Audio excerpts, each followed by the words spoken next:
basically in AS 16 PPE. And I think we discussed the definition, we discussed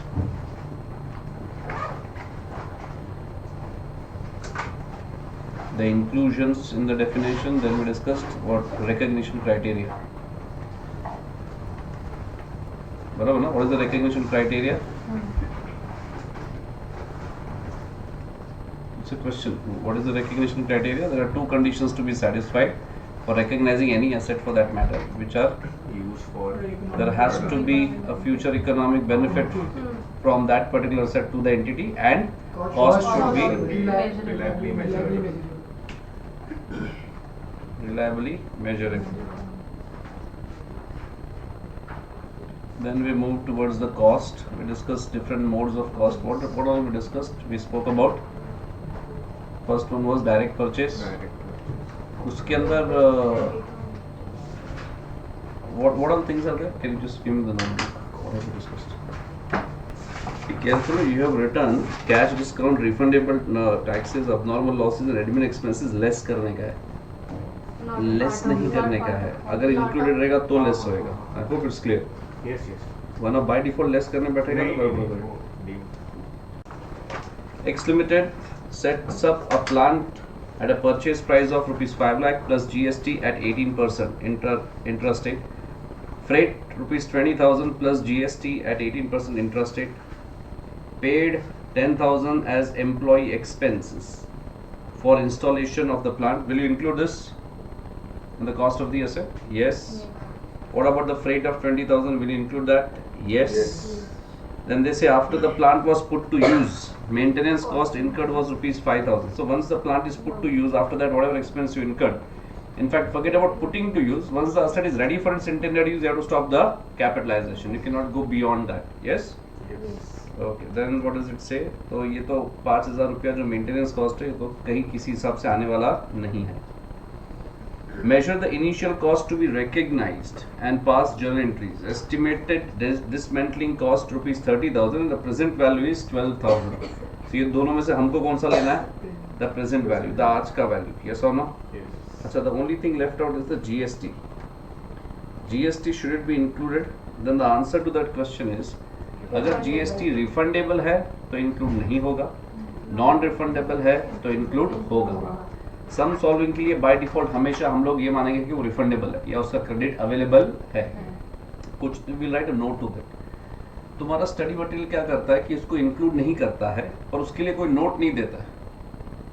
so because by default इसका credit मिलता ही है आपको, but as a safer side we always write a note saying that कि भाई GST has not been considered as a part of the cost because it is assumed that the credit is available for the same. Some assumption you write. But I would suggest कि assumption के बिना लिखना मत. Yes sir? Yes. What was the guy's name? Prashant Mahasar. He is not this. Okay, go away. Fine. So let's start. Simple calculation. So first, start with me.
So what was the first thing?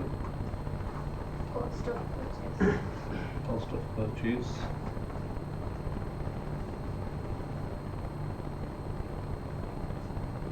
कितना cost of purchase? 5 lakhs. 5 lakhs.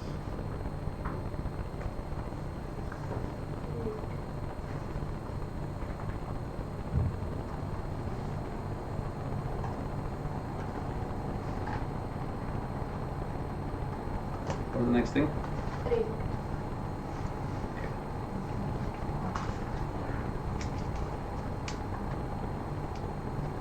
Rate कितना है? 20,000 plus GST. GST नहीं लेना है. Next. Employee expenses. Employee expenses for what? Installation. Installation expenses.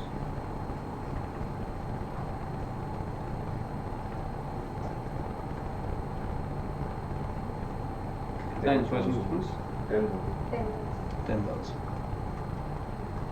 Next.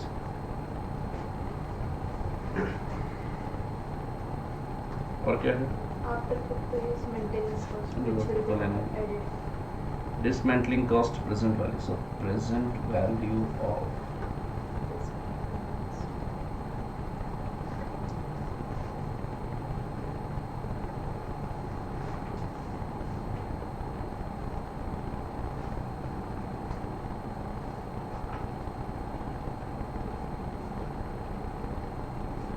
how much is that? 12,000.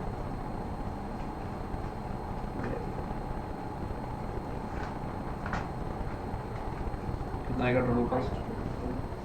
42. 540, 552. 42. 42. Check.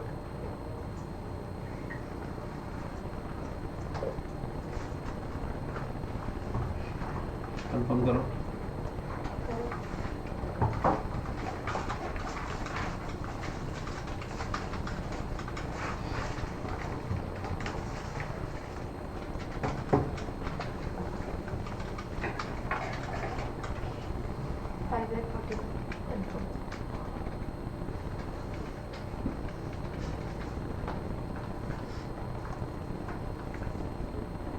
Maintenance cost is incurred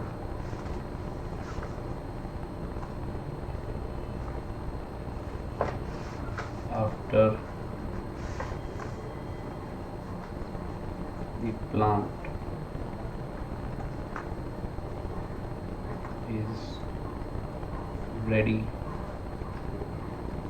for use. Hence, should not be capitalized.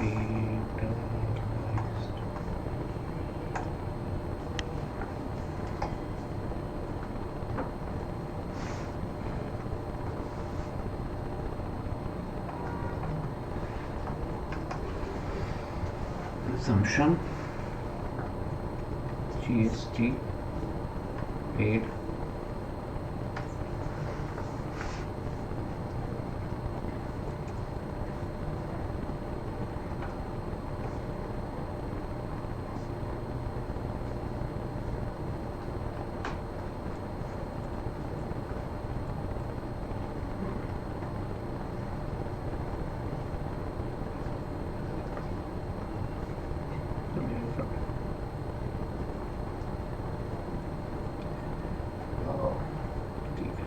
either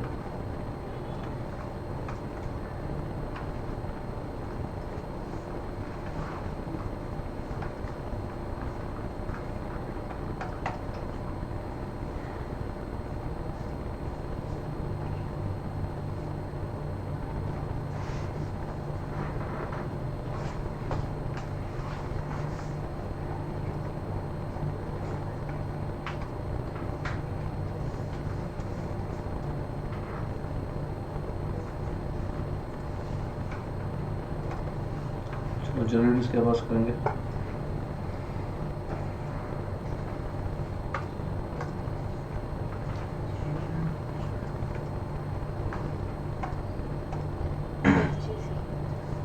first entry let's pass it for purchase. First entry for purchase क्या आया है? Machinery to cash back.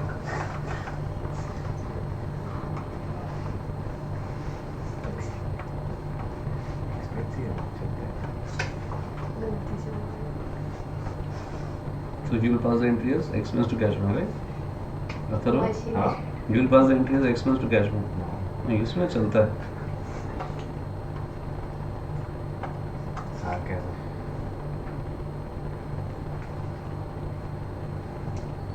नीचे वाला it is not selecting any other color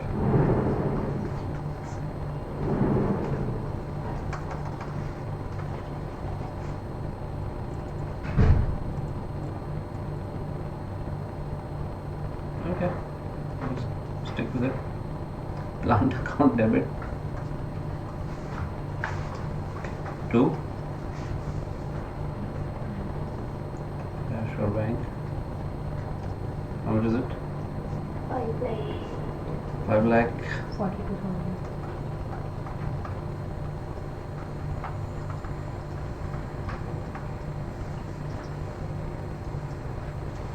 narration भी लिखिए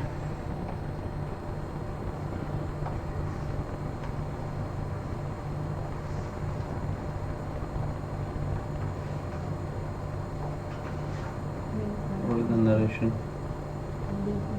being plant purchased narration लिखना compulsory है ज्यादा डिटेल में लिखने में टाइम वेस्ट नहीं करने का नरेशन किसके जैसा होता है नरेशंस आर लाइक क्लीनलीनेस साफ सफाई रहेगा तो किसी को फर्क नहीं पड़ता कोई दिखता भी नहीं है कोई अप्रिशिएट भी नहीं करेगा नहीं रहेगा तो सबको दिखेगा ये गंदा है दिखना चाहिए कि है but don't waste too much time in writing it to the point right and finish it off क्योंकि वो जर्नलिटी का पार्ट होता है so just write to the point क्या किया है इसमें प्लांट खरीदा बीइंग प्लांट परचेज्ड और कुछ लिखने की जरूरत नहीं है नेक्स्ट एंट्री आपने जीएसटी पे किया है यस कितना जीएसटी दो जगह पे एक है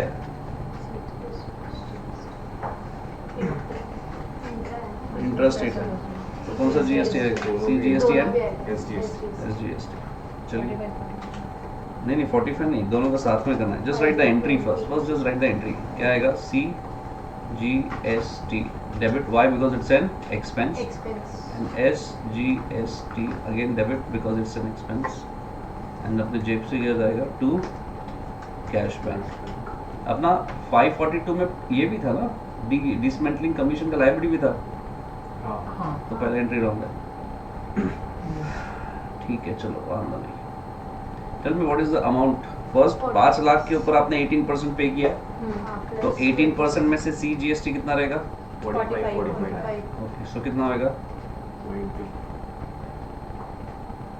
5 lakh into 9% प्लस 20,000 के ऊपर कितना बेटा 3,600.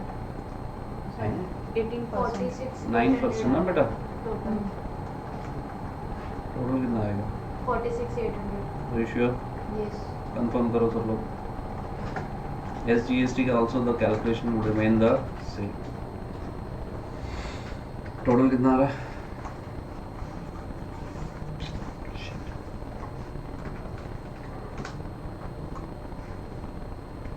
Anyone for total? 600 93 600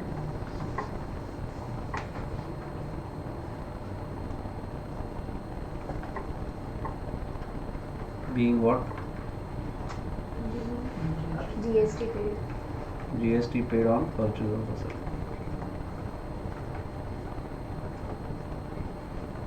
purchase of plant maintenance का तो बाद में खर्चा किया we are passing the entry at the time of purchase so go back to the first entry don't write anything what is the total cost of the asset we said 5,42,000 बराबर है इसमें से अपने जेब से पैसा कितना गया है और ये टाइम पे हमने प्रोविजन फॉर डिसमेंटलिंग कितना क्रिएट किया है क्योंकि डिसमेंटलिंग कभी पे करने का खर्चा है, आज या एंड ऑफ द लाइफ में End of End the of the life. life. तो मतलब 12,000 रुपया 12,000 रुपया आज पे करना है या बाद में पे करना है बाद तो आज कितना पे किया रहेगा 5,30,000 are you getting it Yes. This being a provision you have to create a provision is it clear now we go ahead with the cost calculations हम लोग ने जितना भी डिस्कस किया था उसके बाद अभी आएगा एक्सचेंज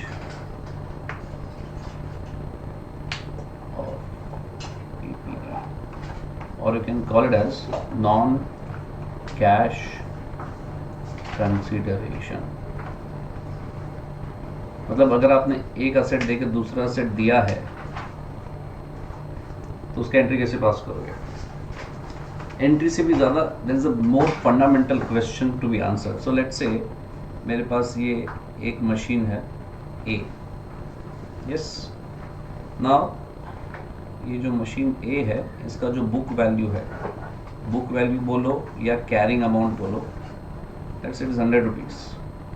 और इसका जो फेयर वैल्यू है दैट इज इट्स 120. यस, आज अगर बेचने के तो कितना मिलेगा? 120 मिलेगा. अब हमने ये ए को बेच दिया, ऊपर क्यों जा रहा है पता नहीं मेरे को. Okay, it is sold. किसको बेचा? किसको भी बेचा.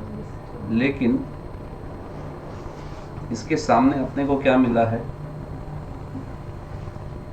Let's say in this exchange we got machine B. तो ए गया और उसके बदले क्या आया? बी आया. नाउ द क्वेश्चन इज, जो ये पीपी आ रहा है, जो बी आ रहा है, इसका वैल्यूएशन कैसे करोगे? How will you determine the cost of this? क्योंकि इसके लिए तुमने कोई कैश तो दिया नहीं है. अगर बी के लिए मैंने कुछ कैश दिया होता तो आई वुड हैव अंडरस्टूड, अच्छा ये उसका कॉस्ट है. लेकिन अभी बी आया और उसके सामने ए गया है. बस लिसन टू द क्वेश्चन शांति से. ए गया है और उसके सामने बी आया है. सो कैन आई से फर्स्ट ऑफ ऑल बी के लिए कैश नहीं गया, नॉन कैश कंसिडरेशन गया in form of what? May be in this case it's a. उसके बदले कोई डेटर दिया रहेगा, कुछ स्टॉक दिया रहेगा, कभी कभी और कोई पीपी दिया रहेगा, कोई इंटेंजिबल एसेट दिया रहेगा, but something is given which is non cash. Yes, but here the still fundamental question is how would you value B? Now I am coming to you. What did you say? How do you value B? किसका? मैं बताता हूँ किसका. सुनो तो सही. B का अपना भी फेयर वैल्यू है. B का फेयर वैल्यू है let's say 130 rupees. How do you value B? हम लोग ने ए को हमने A दे दिया हाँ और बी लिया, और B लिया, तो हमारे यहाँ से तो एक ही वैल्यू है ना, तो हम फेयर वैल्यू नहीं लेंगे. तो 100 क्यों नहीं ले रहे हो? आपके पास जो असेट गया उसका वैल्यू तो 100 था. फेयर वैल्यू तो वो होता जो आपने बेच दिया होता. तो मतलब अगर मार्केट में जाके कैश के लिए बेचा होता तो 120 आपको मिलता.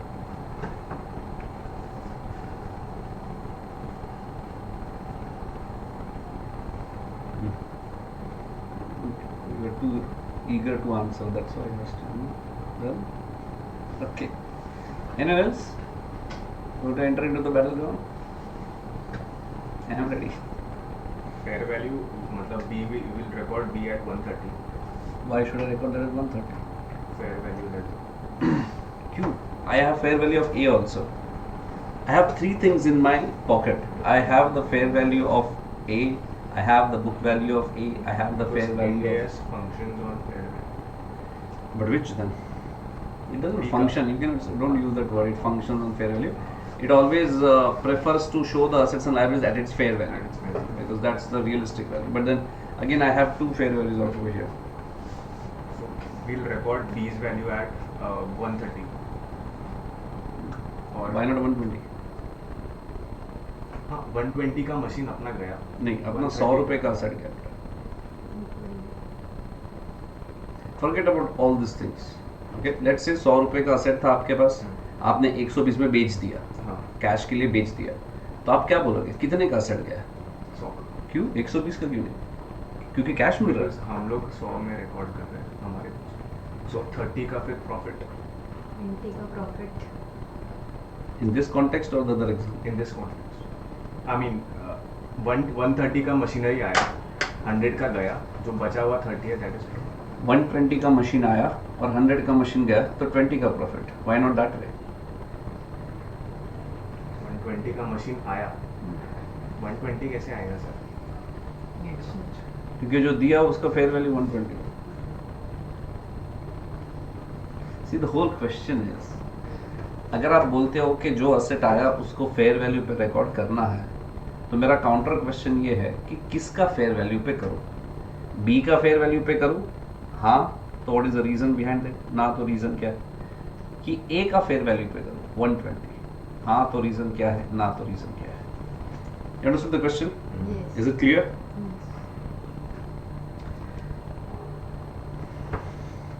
So now there is a sequence of priority that you have to follow. First priority will always be given to fair value of asset given up. Fair value of the asset given up. So in our example, what is the fair value of the asset given up? 120. 120. बराबर है? क्यों ऐसा क्यों? Simple reason. Let's assume like this कि देखो मेरे को ना बी खरीदने का था, तो मैंने क्या किया, पहले मैंने ए को बेच दिया मार्केट में. अगर ए को मैं मार्केट में बेचता तो कितना पैसा मिलता? 120 मिलता, और उसी से मैंने बी खरीदा है. क्या बी खरीदने के टाइम या बी के बिजनेस में आने के टाइम क्या आपने कुछ एडिशनल कैश पे किया या सिर्फ ए मशीन दिया है? सिर्फ ए दिया है, कोई एडिशनल कैश कुछ और दिया नहीं है. तो मतलब जो भी वैल्यू हम लोगों ने सामने वाले को दिया उसने एक्सेप्ट कर लिया ना. Yes or no? तो ऐसा एज्यूम करो कि पहले मैंने ए को मार्केट में बेचा, 120 मिला, और उसके बदले मैंने बी खरीद लिया. एग्जैक्टली उतने ही अमाउंट में मैंने बी खरीदा, लेकिन सर बी का फेयर वैल्यू तो 130 था. सो व्हाट, अगर उसका ऐसा था तो why is it the buyer और the seller, I am sorry, is not demanding 10 rupees extra? भले फेयर वैल्यू 130 था, तुम्हारा होगा रहेगा निगोशिएशन 120 में, भावताल किया रहेगा. फेयर वैल्यू अलग, कॉस्ट अलग. Are you getting it? Yes or no? So the first priority has to be given to the fair value of the asset given up. क्योंकि logically speaking, okay, why? इसके पीछे और भी इसका reasons है, very strong reasons are there. This also comes from a definition of cost. What do you mean by cost? Cost मतलब क्या है? How is it defined? Cost is defined as any cash equivalent or fair value of asset given. Yeah, you have to go technical, then we can say fair value of non-cash consideration given. Non-cash consideration given. Okay, for purchase, construction, and so on. But here the most important element for me is the fair value of the non-cash consideration which is given and not which is acquired. Cost मतलब क्या? अगर common sense भी use करो, समझो आपने ये bench खरीदा, तो आपका कॉस्ट क्या है? वो बोल रहा था कि इसका 4000 रुपया लगेगा, आपने बोला नहीं 4000 बहुत ज्यादा है. यस सर, मैं 3000 देने को तैयार है. तो मान करो ठीक है 3000, तो आपने दिया कितना? तो आपका कॉस्ट क्या है? मीन्स व्हाट यू पे becomes your cost. What you pay becomes your cost. In normal day-to-day life also, forget about accounting world and anything. अगर आप घर के लिए भी कुछ खरीदते हो, अगर आपने 20 रुपए का सब्जी खरीदा है, तो आपको सब्जी कितने में पड़ा? What is the cost? वो कितना मांग रहा था? वो 30 मांग रहा था. उससे क्या फर्क पड़ता है? वो उसका फेयर वैल्यू था, लेकिन तुमने कितने में खरीदा? 20 में. So what is the cost for you? 20. So whatever you give becomes the cost. Now if I am giving cash, then there's a different rule. If I'm giving something other than cash, though an asset, but other than cash, then the rule is different. Do you think it's right? No, it's not right. आप किसी भी form में दो, जो आपने दिया वही उसका कॉस्ट बनना चाहिए. Yes or no? Yes. तो यहाँ पे मैंने क्या दिया अपने एग्जाम्पल में? मैंने ए दिया. Are you understanding? हाँ, तो फिर ए का बुक वैल्यू क्यों नहीं? क्योंकि स्टैंडर्ड बोलता है पहला प्रायोरिटी आप फेयर वैल्यू को. क्यों फेयर वैल्यू को? क्योंकि मैं डायरेक्टली बीन ए नहीं दिया रहेगा. एज्यूम करो अकाउंटिंग पर्पस के लिए कि पहले ए बेचा, उससे 120 रुपया मिला, और वो 120 से मैंने एसेट खरीदा, which is the superior value compare to 100 which is the book value. Fair value किसी का भी, एक का भी अगर फेयर वैल्यू भी आता है तो fair value is superior compare to the book value. Are you understanding? लेकिन फेयर वैल्यू में फिर किसका बोला? नहीं, एसेट गिवन अप को पहला प्रायोरिटी. क्यों? क्योंकि definition of cost says whatever you give becomes the cost. तो यहाँ पे मैंने क्या दिया है? ए दिया है, तो ए का fair value becomes the cost of B, becomes the cost of B. Are you understanding this? अरे यस और नो? लेकिन सर ए का है ना फेयर वैल्यू डिटरमाइनेबल ही नहीं है. बहुत कस्टमाइज्ड असेट था, उसका मार्केट में कोई खरीदार नहीं है या उसका मार्केट ही नहीं है, तो अभी क्या करूं? Then you don't have a choice, then you will go for fair value of asset acquired. Second priority किसको मिलेगा? 130 पे रिकॉर्ड करूंगा. क्यों? ऑप्शन का है. You have an option? नहीं, तो 130 इज द कॉस्ट. इसका मतलब क्या हुआ? What are you assuming here? कि भाई 130 का असेट था और अपना जो ए हमने दिया ना उसका भी वैल्यू 130 रहेगा, इसलिए तो सामने वाला एक्सेप्ट कर रहा है। अगर ऐसा नहीं होता, उसको कुछ ज्यादा चाहिए था या मैं अपने को कम लगता, तो we would have negotiated, but we both are agreeing कि देख फेयर वैल्यू 130 है, ये ले असेट, हिसाब किताब खत्म, तो अपने असेट का भी फेयर वैल्यू प्रोबेबली क्या रहेगा 130, ऐसा एज्यूम किया जा रहा है। कितना फेयर वैल्यू है वो पता ही नहीं ना ये सिचुएशन में। तो अगर समझो आपके पास fair value of the asset given up है, first priority has to be given to the fair value of the asset given up. वो नहीं है, then you go to the fair value of the asset acquired. Are you understanding this? Sir दोनों का fair value नहीं है, दोनों customised है, दोनों का मार्केट्स नहीं है, तो क्या करने का? आप ही सोचो, the answer is there on the screen, has to be book value, we don't have a choice.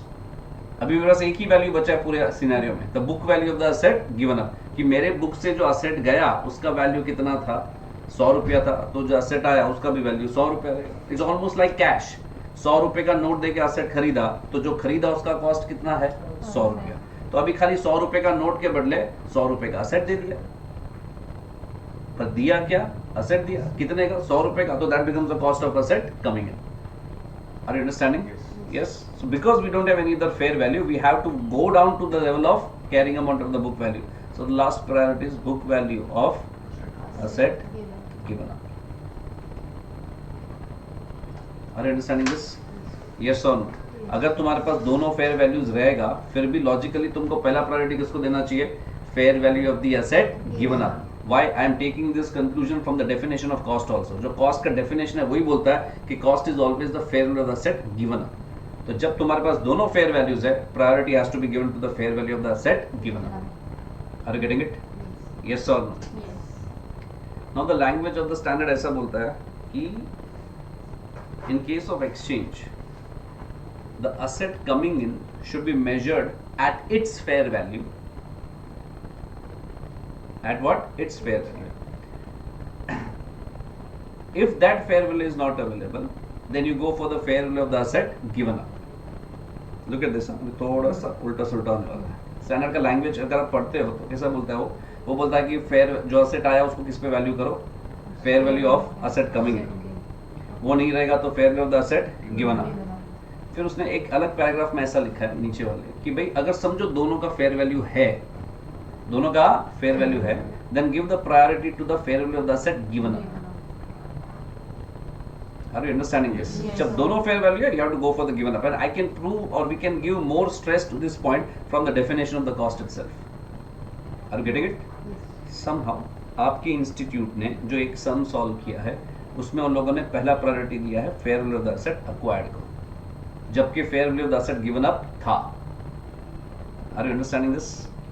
अरे yes or no? So अभी वो जो एक सम है, जो नेक्स्ट सम अपने को करने का, it is basically that where they have given a priority to the asset acquired in comparison to the fair value of the asset given up. Okay, so we are going to go against your institute. Okay, let's do one thing, let's do what your institute has done and then we do what is supposed to be done. Am I clear? Yes or no? Okay, just write this first. Give the head exchange of asset or non-cash consideration and just write the priority.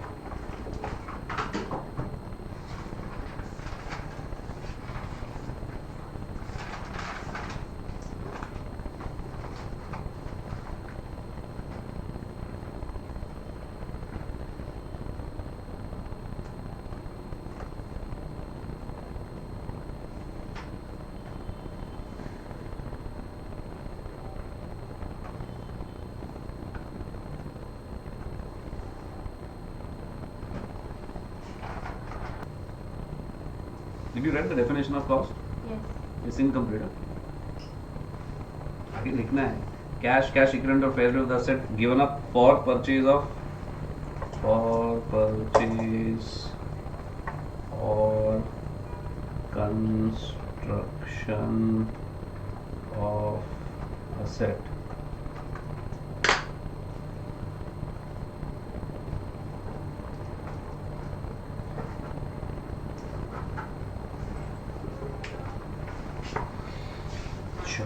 So this all discussion that we had last time, अभी जो हम लोगों ने discuss किया ये वाला point, everything was initial recognition, that was the starting point कि जब आप असेट खरीदते हो या असेट बनाते हो या पहली बार जब असेट बुक्स में आता है तो उसका वैल्यूएशन कैसे करने का। यस, एक बार आपने असेट रिकॉर्ड कर लिया बुक्स में, अब आगे क्या कैसे अकाउंटिंग होएगा, how would you do it, so that is subsequent measurement. Once you have recorded that's initial measurement और recognition and then come subsequent measurement. Okay, subsequent measurement कैसे करोगे, तो there is an option given to the entity.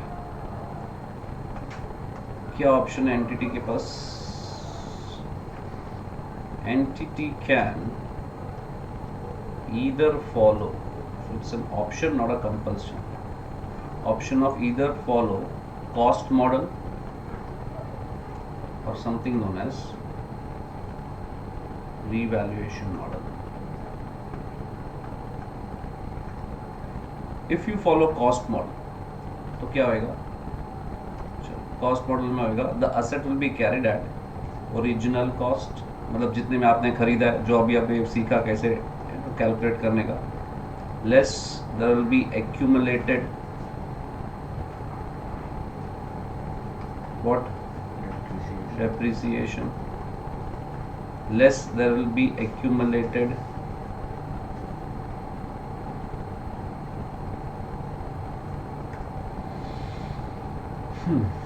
impairment.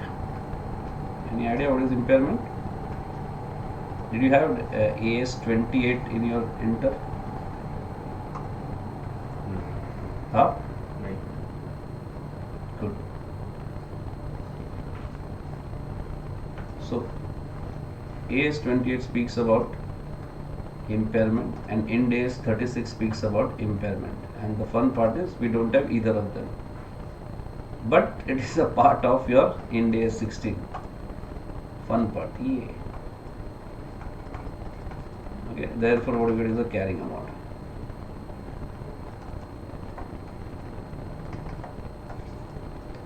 So if you are following cost model, your asset will always be carried at a part of your cost after reducing depreciation, after reducing something known as impairment loss. I'll tell you what is impairment loss later on. Next revaluation model, अगर आप रिवैल model follow करते हो तो क्या होएगा, well everything almost remains the same, खाली जो first element है it won't be the cost, it will be the fair value, rest everything remains the same, less accumulated depreciation या फिर accumulated impairment loss.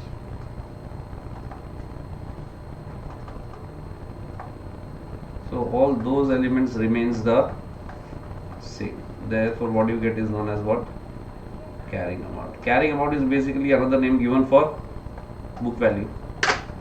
Yes sir. तो दोनों में खाली एक ही फर्क है, ओरिजिनल कॉस्ट का पार्ट रहेगा, अगर रिवैल मॉडल फॉलो करोगे तो फेयर वैल्यू का पार्ट रहेगा। Okay, question number 1 in case of reval model, fair value लेकिन कब का? कब का इन द सेंस कि what should be the frequency at which I am supposed to measure the fair value. Every year करूँ calculations fair value का, हर 2 साल में करूँ, हर 6 महीने में करूँ, 3 साल में करूँ, fair valuation करने का कब? अगर आप कॉस्ट मॉडल फॉलो करते हो तो उसमें कुछ करने जैसा नहीं है, सिर्फ डेप्रिसिएशन चार्ज करते जाओ। यस, फेयर वैल्यू मॉडल या रीवैल्यू मॉडल अगर आप फॉलो करते हो तो आपको फेयर वैल्यू कैलकुलेट भी तो करना पड़ेगा ना। तो at what interval should I calculate the fair value, what should be the frequency? Standard says that the frequency of revaluation depends upon how volatile the market of that asset is. In the sense, समझो आपका जो asset आपने खरीदा उसका market बहुत volatile है, हर 2 महीने में, हर 1 महीने में उसमें कुछ ना कुछ प्लस माइनस कंटिन्यूसली चलता ही रहता है। यस सर, देन तुमको क्या लगता है फेयर वैल्यूएशन कब करना चाहिए? एवरी ईयर करो, क्योंकि मार्केट बहुत वॉलेटाइल है। आज जो 100 रुपए में खरीदा है हो सकता है ईयर एंड में वो 100 का ना रहे, 500 का भी हो सकता है, 50 का भी हो सकता है। Then you better do the fair valuation every year. Yes or no? Forget about PP, ये स्टैंडर्ड को बाजू में रखो। समझो आपने किसी कंपनी का शेयर्स खरीदा है, उसका फेयर वैल्यू आप कब कैलकुलेट करोगे? 2-3 साल के बाद,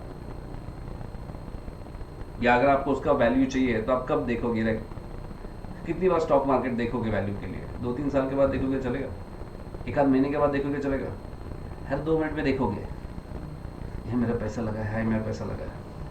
Yes or no? क्यों? क्योंकि stock market is very volatile, her second में वैल्यूज चेंज होता रहता है, you keep on looking at the values again and again, बराबर है? लेकिन अगर समझो आपने किसी कंपनी का डिबेंचर्स में पैसा इन्वेस्ट किया है, जो लिस्टेड नहीं है, जिसका मार्केट वैल्यू अवेलेबल नहीं है, कब देखोगे इसका फेयर वैल्यू, किसका वैल्यूएशन क्या होना चाहिए? God knows. अरे यस सर, ऐसा चलो और कुछ नहीं, तुमने फिक्स डिपॉजिट खरीदा है, इन्वेस्ट किया, सॉरी फिक्स डिपॉजिट में पैसा डाला, कब देखोगे कितना पैसा मिल रहा है? एवरी ईयर तो नहीं देखोगे, थोड़ा बहुत लालच आएगा तो हर 6 महीने में या 1 साल में देखोगे अभी कितना हुआ, कितना इंटरेस्ट मिला। एवरी डे तो देखोगे नहीं, हर 2 मिनट में तो देखोगे नहीं, जैसे इक्विटी शेयर्स में इन्वेस्ट किया था तभी का था। क्यों? क्योंकि ऑब्वियसली फिक्स डिपॉजिट का returns are going to remain the fixed, उसका market is not going to be fluctuating like equity shares का। Yes or no? So in that case, I am not going to keep on doing the revaluation of the asset if the market of that asset is not volatile. हमने जो PP खरीदा है उसका 2-4 साल में कभी एक बार ट्रांजैक्शन होता है, बराबर है? तो अभी क्या 2-4 साल में एक बार ट्रांजैक्शन होता है, तो हर साल वैल्यूएशन करके करोगे क्या? तुम्हारे पास वही वैल्यू बार बार आएगा, क्योंकि मार्केट खुद ही इनएक्टिव है। Yes or no? सो अगर वॉलेटिलिटी है, मार्केट बहुत फ्लक्चुएट होता है, then you do the valuation every year. Market अगर फ्लक्चुएट नहीं होता है तो 2 से 3 साल में एक बार करोगे तो is considered to be reasonable. कोई रूल नहीं है, इट्स नॉट अ रूल कि 3 साल के बाद करो, 2 साल के बाद करो। देख लो कितना वॉलेटाइल मार्केट है। नहीं सर 10 साल में एक बार होता है, तो छोड़, फिर 5 साल में एक बार वैल्यूएशन कर, या 10 साल में एक बार वैल्यूएशन कर। कोई रूल नहीं है, वॉलेटिलिटी के हिसाब से मैनेजमेंट डिसाइड करेगा कब वैल्यूएशन होना चाहिए और कब नहीं होना चाहिए। पर अगर रीवैल्यूएशन मॉडल फॉलो करते हो तो फेयर वैल्यू बुक्स में आएगा। Are you understanding this? Yes or no? अच्छा, फेयर वैल्यू अगर बुक्स में आएगा तो जरूरी है कि एसेट का वैल्यू बढ़ेगा ही या कम भी हो सकता है? कम भी हो सकता है। So revaluation can be going either ways in the sense upward reval भी हो सकता है,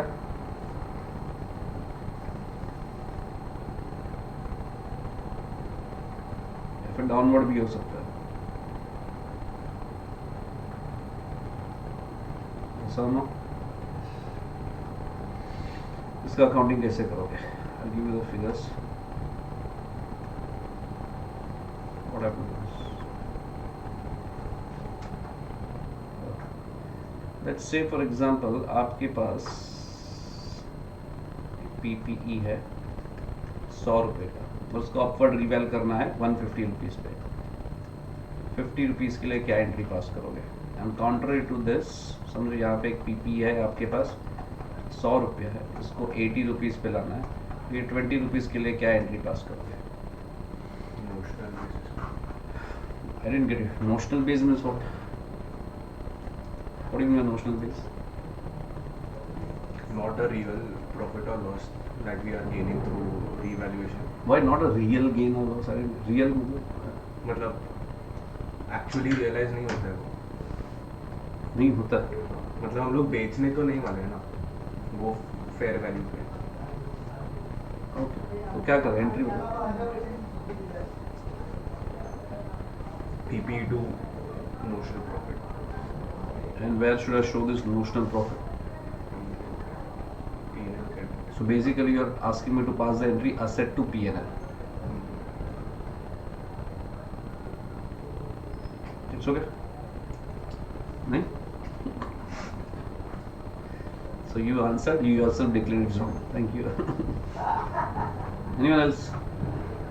No. So this is the fun part. Reval, upward reval रहेगा तो क्या कर देगा?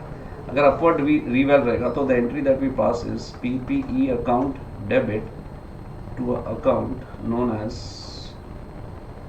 I don't know how to put this, to OCI and gathered under the head revaluation reserve. What is OCI? Please understand this. Yeah, just to simplify this. Okay. But there is no point of simplifying. We have to learn it. Let's do this carefully.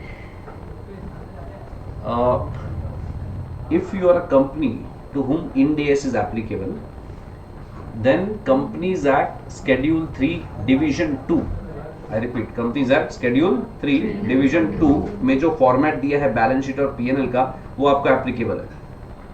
Schedule 3 Division 1 में balance sheet और P&L का जो format दिया है वो उन companies को applicable है जिनको AS एप्लीकेबल है। Those who are following AS will follow format given in Schedule 3 Division 1. Those who are following Ind AS, they will follow Schedule 3 Division 2. Yes Yes. तो तुमको अगर आप इंडेस कर रहे हो तो आपको इंडेस के हिसाब से बैलेंस शीट पीएनएल बनाना पड़ेगा, एग्रीड। उसकी पीएनएल में the PNL is divided into 3 parts. First is the PNL itself, normal income, normal expense. दूसरा आता है ओसीआई, अदर कॉम्प्रिहेंसिव इनकम। क्या पार्ट है उस नाम का, पार्ट का नाम क्या है, अदर कॉम्प्रिहेंसिव comprehensive इनकम। और तीसरा पार्ट है ये दोनों का total, known as total comprehensive income. Total को छोड़ो, उसका जरूरत नहीं है, पर पहला दो पार्ट क्या है, पीएनएल जो रूटीन है, और दूसरा OCI, other comprehensive income. Other comprehensive income में बहुत सारे एलिमेंट्स आता है, okay, let's not get into too much of detail, but एक चीज याद रखो, जनरली इसमें क्या आता है, unrealised gains and unrealised losses इधर आके बैठेगा। क्या आके बैठेगा, unrealised gains and unrealised losses. और ये बाद में जाएगा चेंजेस ऑफ इक्विटी में, statement of changes in equity, something like reserves and surplus पकड़ के चलो, something like what, reserves and surplus. Are you understanding this? Yes. अभी ओसीआई में जब जो जाता है तो OCI is the name of the account, फिर उसके अंदर एक्यूमुलेशन होगा in the name of revaluation reserve. In short you can understand कि जब असेट का अपवर्ड रीवैल्यू होता है तो 50 रुपीज असेट का वैल्यू में ऐड हो जाएगा और 50 रुपीज का लायबिलिटी साइड पे एक रीवैल्यूएशन रिजर्व क्रिएट हो जाएगा। क्या क्रिएट होएगा, रीवैल्यूएशन रिजर्व। पर ये है ना, ये एंट्री डायरेक्टली नहीं होता। If I would have told कि देखो इधर 50 ऐड करो और इधर रीवैल्यूएशन रिजर्व हो गया, this is wrong, this is absolutely wrong. ये तो एएस में भी था, लेकिन अभी जब ये 50 रुपीज रीवैल्यूएशन रिजर्व में आता है तो किसके थ्रू आता है, ओसीआई के थ्रू आता है, अदर कॉम्प्रिहेंसिव इनकम के थ्रू आता है। Are you understanding this? So directly passing the entry PPE to revaluation reserve will be against Ind AS because it does not directly create RR, it goes through OCI. So how do we say? We say that 50 rupees will be credited to other comprehensive income and accumulated under the head revaluation reserve. मतलब वो जाएगा वहां पे और फिर उसका जो सब हेड है revaluation reserve, उसमें वो accumulate होता रहेगा। Are you understanding this? जाओगे आप ICICI बैंक में और वहां पे सेविंग बैंक में पैसा डालोगे, जाओगे आप आईसीआईसीआई बैंक में और करंट अकाउंट में पैसा डालोगे। अकाउंट तो अलग अलग हो सकते हैं ना, वैसे ये जाएगा किधर, ओसीआई में। और ओसीआई में कौन से नाम से वो बैठा रहेगा, रिवैल्यूएशन रिजर्व के नाम से रहेगा। है वो revaluation reserve but through OCI. Are you understanding this? है, इसका भी लॉजिक है, इसका भी रीजंस है, there are many reasons, but उसके पहले तुमको पीएनएल का फॉर्मेट समझना पड़ेगा, क्या क्या चीज ओसीआई में जाता है वो समझना पड़ेगा। Only then you get a bit of idea कि what that OCI is all about. Okay, unfortunately we don't have the chapter of final accounts, पूरा बैलेंस शीट फॉर्मेट्स नहीं है अपने को। You have little bit of standards but you don't have the format in a full fledged way. Okay, you will understand that format only once you have the base of Ind AS. Okay, तो come all the Ind AS. But as of now खाली इतना याद रखो from objective perspective कि ये कभी RR में directly जाने वाला नहीं है। किसके थ्रू जाएगा? What is OCI?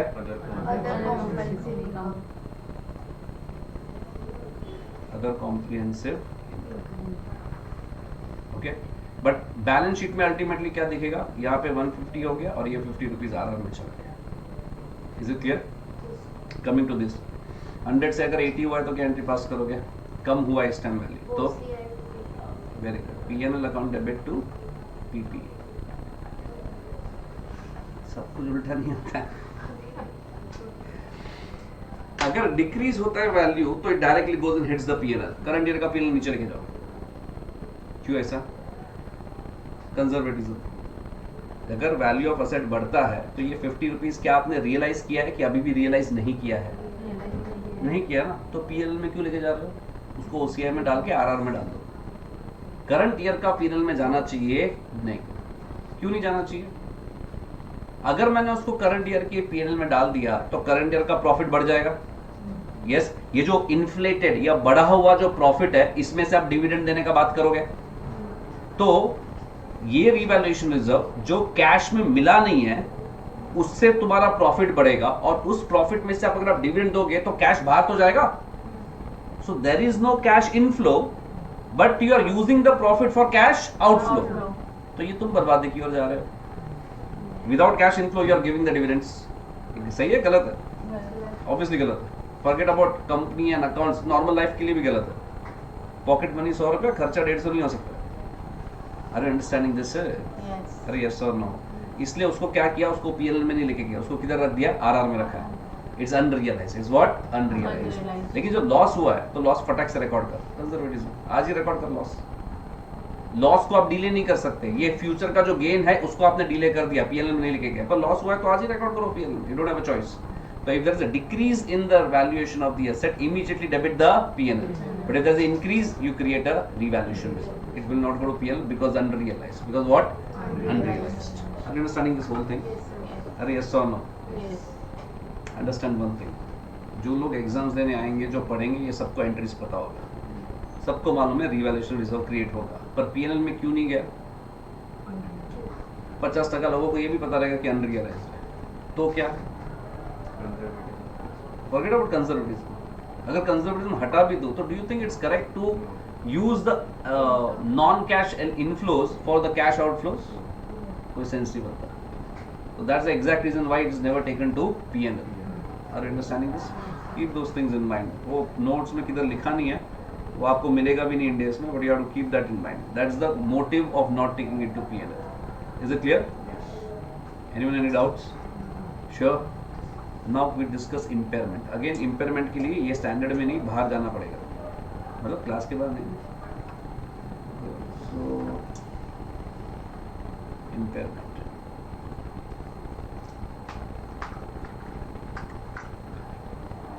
Impairment loss. How do you calculate impairment loss? थोड़ा डिटेल में जाए या ऊपर ऊपर से करना? फटाफट बोलो, कैसे वसूल करोगे? समझो आपके बैलेंस शीट में 100 रुपए का असेट है, कितने का असेट है? तो ये 100 रुपए का असेट क्या रिप्रेजेंट करता है?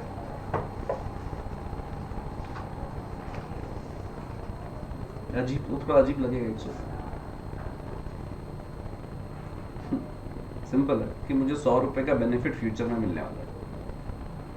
आप कोई भी एसेट जब बुक्स में रिकॉर्ड करते हो, दो कंडीशंस क्या सेटिस्फाई होना चाहिए? What is the recognition criteria of asset? There should be future economic benefit and the cost should be reliably measured. Cost को हटाओ, पहले पॉइंट पे ध्यान दो। क्या मिलना चाहिए तुमको? अगर किसी का फ्यूचर इकोनॉमिक बेनिफिट नहीं है तो वो आपके बुक्स में असेट बन के दिख सकता नहीं है। तो अभी मेरे बुक्स में एक असेट दिख रहा है 100 रुपए का, मतलब इससे मुझे फ्यूचर इकोनॉमिक बेनिफिट मिलेगा कितने का? मिनिमम 100 का। Yes sir. अगर आपको लगता है कि आपने 100 रुपए में असेट खरीदा है लेकिन आपको बेनिफिट सिर्फ 90 रुपीज का मिलेगा, तो क्या आप 100 रुपया दोगे उसके लिए? क्या आप 90 में सेटलमेंट करोगे? अगर आपको लगता है 100 का बेनिफिट मिल रहा है तो ही 100 रुपए का कैश या जो भी आपको पैसा देना आप दोगे। ये 100 नो। सैंडविच लेने गया, आपको एक्स्ट्रा चटनी भी चाहिए था, तो एक्स्ट्रा चटनी मिलता रहेगा तो ही आप उसके लिए एक्स्ट्रा पैसा दोगे ना। बिना चटनी के या बिना एक्स्ट्रा चटनी के एक्स्ट्रा चटनी का पैसा दोगे? समझ में आ रहा है? हाँ, वो चटनी देगा तो मैं पैसा देगा, चटनी देगा तो मैं पैसा नहीं देगा। क्या होगा? चटनी से प्रॉब्लम, तू सांभर ले ले। अरे हाँ, एक्स्ट्रा ना, एक्स्ट्रा भी मांगो। मेरे को और चाहिए। उसने थोड़ा चटनी दिया, मैंने 4 सैंडविच के जितना तो चटनी मांगा उससे। अभी वो फ्री में मिलता नहीं है, मेरे वाला नहीं देता, तेरा वाला देता, तू ले ले। एग्जाम्पल मेरा है ना। अरे अंडरस्टैंडिंग दिस होता है, भूख लगा ना, I understand. Okay, so basically अगर 100 रुपए से जरा सा भी कम बेनिफिट है तो आप 100 रुपया दोगे नहीं। तो जितना भी वैल्यू किसी असेट का बैलेंस शीट में दिखता है, that actually represents its future economic benefits. Yes, asset का मतलब ये होता है कि फ्यूचर में इतना बेनिफिट मिलने वाला है, बरोबर है? चलो, फिर हम लोगों ने इसको 1 साल यूज किया, 1 साल यूज किया तो उसको डेप्रिशिएट किया रहेगा बेटा। कितना डेप्रिशिएट किया? समझो 10 रुपीज का डेप्रिसिएशन आ गया। यस, आज उसका वैल्यू कितना है? ये क्या है? ये कैरिंग अमाउंट है। क्या है बेटा? अभी हुआ ये कि ये मशीन में कुछ तो भी डैमेज हो गया, कुछ फिजिकली टूट फूट गया अपने मिस्टेक्स की वजह से, और अभी ऐसा लग रहा है कि भाई ये जो 90 रुपीज का वैल्यू है ना, इतना एक्चुअली 90 रुपीज का बेनिफिट मिलेगा नहीं, क्योंकि कुछ तो खराब हो गया। Yes sir. तो हम लोग ने बैठ के इसका कैलकुलेट किया, something known as recoverable amount. क्या कैलकुलेट किया? What do you mean by recoverable amount? Simple common sense use करो। Recoverable amount means the amount of benefit now we are expecting out of it. पहले जो 90 रुपए का benefit दिख रहा था, किसी डैमेज की वजह से अभी लग रहा है कि बेनिफिट 90 रुपए का मिलेगा नहीं, तो कितने का बेनिफिट मिलेगा? वो कितने का बेनिफिट इज रिकवरेबल अमाउंट। कितने का बेनिफिट मिलेगा? बोला 75 का ही बेनिफिट मिलेगा। कितने का बेनिफिट मिलेगा? तो अभी ये जो डिक्रीज हुआ तुम्हारे बुक्स में, this is called as impairment loss. This is a loss over and above depreciation. ये डेप्री चार्ज करने के बाद ऊपर से और आता है। Are you getting it? Yes. पर ये भी एवरी ईयर नहीं आता है। ऐसा कुछ डैमेज हुआ, कोई इंडिकेटर है कि मार्केट में डिमांड नीचे चला गया, लॉ चेंज हुआ इसलिए डिमांड नीचे चला गया, कोई नया टेक आया इसलिए तुम्हारा असेट्स का वैल्यू नीचे गिर गया, तुमने अपना बिजनेस करने का तरीका चेंज किया और उसकी वजह से ये वैल्यू, ये असेट का वैल्यू नीचे चला गया है, उसका वर्थलेस हो गया असेट। समझो आप लोग सिगरेट्स बनाते हो, कल उठ के इंडियन गवर्नमेंट ने रूल बनाया कि cigarette manufacturing is banned in India. तो what will be the impact on the value of the machines that you have? नीचे। Yes sir, that is impairment. What is that? Impairment. Basically reduction in the value of asset. But this is over and above depreciation. थोड़ा अगर और common sense use करो ना, तो depreciation भी एक type का वही है। क्या जो यहाँ पे क्या लॉजिक लगाया कि 90 रुपीज का बेनिफिट मिलने वाला था, लेकिन अभी लग रहा है कि सिर्फ 75 का बेनिफिट मिल रहा है, इसलिए 15 रुपए कम कर दिया। थोड़ा एक स्टेप पीछे जाओ, 100 रुपए का असेट खरीदा था, उसमें से 10 रुपए का बेनिफिट मिल गया, इसलिए आपने असेट में से 10 रुपया निकाल दिया। क्यों? क्योंकि कोई भी असेट आपके बैलेंस शीट में उसके रिकवरेबल अमाउंट से ज्यादा दिख सकता नहीं है। जितने का फ्यूचर में बेनिफिट एक्सपेक्टेड है उतने ही वैल्यू पे वो असेट दिखना चाहिए। अगर उसके ऊपर गए, you are over valuing the assets, not allowed. चाहे वो इन्वेंट्री हो, इन्वेंट्री आप कैसे वैल्यू करते हो? कॉस्ट और NRV, which ever is lower. कौन बोला है? Who is high? Are you high? Whichever is lower. 100 रुपए का कॉस्ट है, आज बेचने गए तो अपने को 90 रुपया ही मिलेगा, तो इन्वेंट्री किस पे वैल्यू होता है? 90 पे। क्यों? क्योंकि उसका रिकवरेबल वैल्यू क्या है? 90। Same logic is applicable to all other assets in the form of impairment loss. Are you getting it? Yes. पूरा स्टैंडर्ड है इसके ऊपर, Ind AS 36। What I'm saying? Yes. Yes or no? So impairment is basically, impairment loss is calculated as carrying amount minus recoverable. Are you getting it? जैसे अपने example में carrying amount 100 था, sorry 100 नहीं था, 90 था और 75 so impairment loss is 15। अच्छा, इसका एंट्री क्या पास होता है? ये भी impairment loss किधर जाके बैठेगा? P&L account debit to loss है तो इमीडिएटली पीएनएल में जाएगा। Are you getting it? Yes or no? So if you go for subsequent measurement, every entity has an option either to follow cost model or to follow reval model. If you follow cost model, how will you carry your asset in the books? Original cost minus accumulated depreciation minus accumulated impairment loss. Same way वहाँ पे everything remains the same, खाली original cost के बदले क्या आएगा? Fair value. Fair valuation कब करोगे? Depends upon the volatility of the market. Okay, ज्यादा वॉलिटाइल रहेगा तो एवरी ईयर, ज्यादा नहीं रहेगा तो 2 या 3 साल में एक बार, ठीक है। अपवर्ड रिवैल किया तो आप क्या एंट्री पास करोगे? PB account debit to other comprehensive income, और उसके हेड में कहाँ पे एक्यूमुलेट करोगे उसको? Revaluation reserve. अगर डिक्रीज रहेगा तो PNL account debit to PP. Are you understanding this? Yes or no? And then we discussed impairment loss. Remember, impairment loss is coming from Ind AS 36, जो आपके सिलेबस में नहीं है, बट मोटा मोटी this is how it is. चलो ठीक है, moving on. Once you have recognized the asset or measured the asset, there is one more discussion that needs to be done. Okay. चलो, there is a concept known as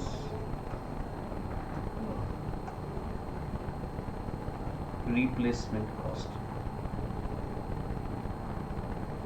कौन सा cost? Sorry, replacement cost का logic क्या है? Let us से ये क्या है बेटा? ये मशीन। बस हुआ ये कि उसका एक पार्ट है जो ये खराब हो गया, क्या करोगे? इसको निकाल दोगे। यस, और ये क्या है? नया पार्ट है, उसको इंस्टॉल करोगे। बड़े बच्चा, यस, अच्छा, what you will be doing the treatment of cost of new part. क्या करोगे इसका अकाउंटिंग कैसे करोगे? Add to cost. Yes, the cost of new part will be added to the carrying amount of the asset. अरे yes or no? बराबर है कि नहीं? अगर समझो ये जो आप पार्ट ऐड कर रहे हो उसका जो खर्चा है वो कैपिटल एक्सपेंडिचर है. क्या है? कैपिटल एक्सपेंडिचर है. तो will you add the cost of this part two the carrying amount of the asset? Yes, add करोगे. बराबर है. अब तक यही करते आया, किया है ना ये पहले भी. बराबर है. तुमको लगता है कुछ गलत है? नहीं, हमको नहीं लगा. हमने कोई पार्ट रिप्लेस नहीं किया है. कुछ भी गलत नहीं है. सोच, कंप्लीट कर अपना थॉट प्रोसेस को. Don't ever think about what is right what is wrong. तेरे को लग रहा है ये मेरे हिसाब से बरोबर है, पूरा सर्कल सोचने का खत्म करने का, फिर देखने का कि अल्टीमेटली क्या है, राइट है कि रॉन्ग है. राइट है तो क्यों राइट है, रॉन्ग है तो क्यों रॉन्ग है. प्रीवियस लेक्चर आपने बोला था ना कुछ स्क्रैप को मैं सेल करके फर्स्ट में ऐड नहीं करते, तो ये पूछ रहा था. वो उस सिचुएशन के कॉन्टेक्स्ट में था. अभी ये सिचुएशन थोड़ा सा अलग है.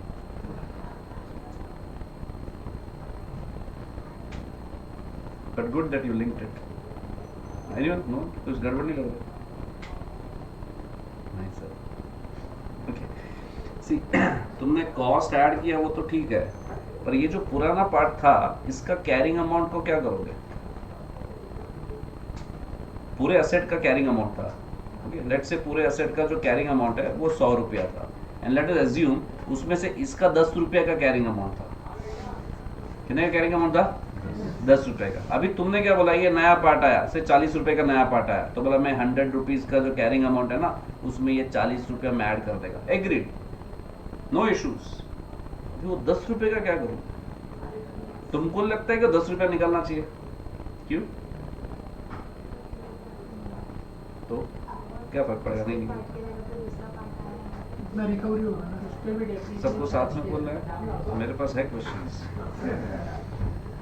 हाँ, understand what will happen if you don't remove. If I don't do this, less 10 rupees.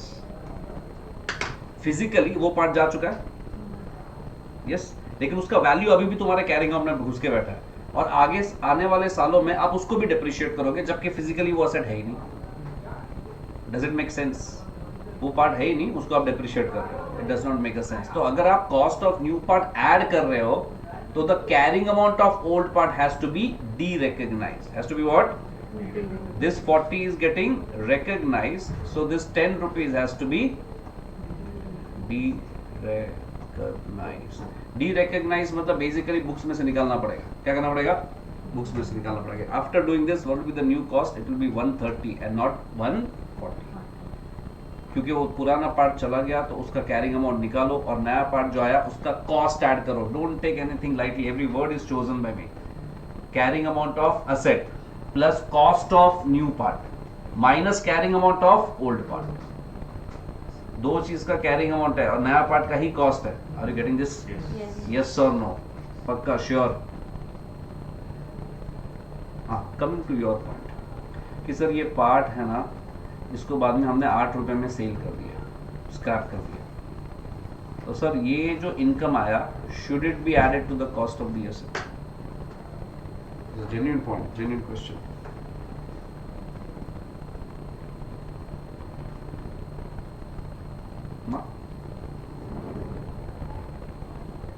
Understood the question all of you?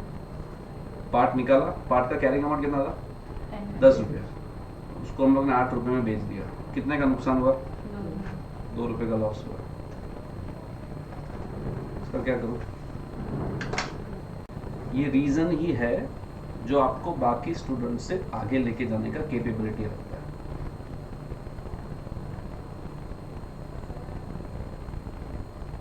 सही से हमने वो जो रिप्लेस किया मशीन उसका कैरिंग अमाउंट लिया है ना, फिर उसको सेल कर दो.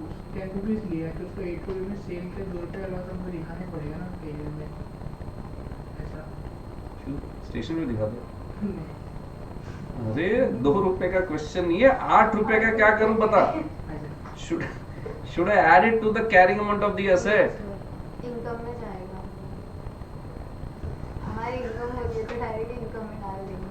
बेटा ऐड नहीं होगा वो कॉस्ट में बेटा वो होगा। जब इंस्टीट्यूट आपको सवाल पूछता है ना तो वो आपसे सवाल पूछ रहा है और आपको जवाब देना है, आपको आपका जजमेंट नहीं देना है ये इनकम नहीं, reasons because of 1 2 3 this is